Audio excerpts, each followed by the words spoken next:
Telangana cabinet లో పలు కీలక నిర్ణయాలు తీసుకున్నారు. కేబినెట్ భేటీ అనంతరం డిప్యూటీ సీఎం భట్టి విక్రమార్క మాట్లాడుతున్నారు. లైవ్ లో చూద్దాం.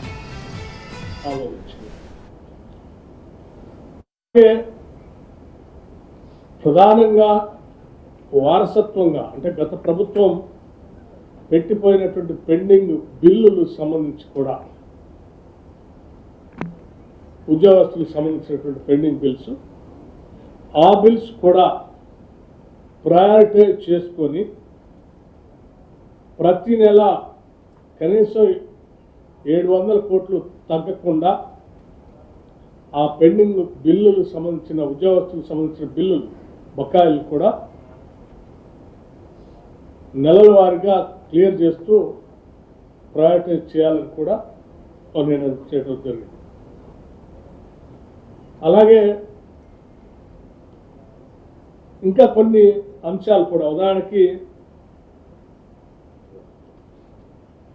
12.5% సంబంధించి ఉద్యోగస్తులు కోటా సెక్రటేరియట్లో ఉండాలని వారు కోరారు. మిగతా ఉద్యోగస్తులకు సంబంధించి దాన్ని కూడా క్యాబినెట్ ఆమోదించింది.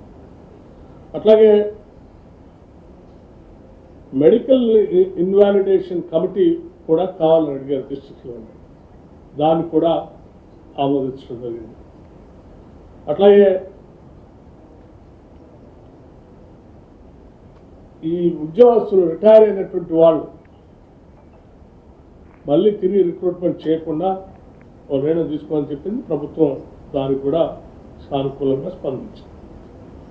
అట్లాగే గ్రామ పంచాయత్లో పనిచేస్తున్నటువంటి సెక్రటరీస్ సంబంధించిన క్యాడర్ ర్యాంకు సంబంధించి ఒక గ్రేడింగ్ ఒక నిర్ణయం తీసుకోవాలంటే గ్రామ పంచాయతీల గ్రేడింగ్ ప్రకారం వారికి ఆ గ్రేడింగ్ ఇచ్చేటువంటి కార్యక్రమం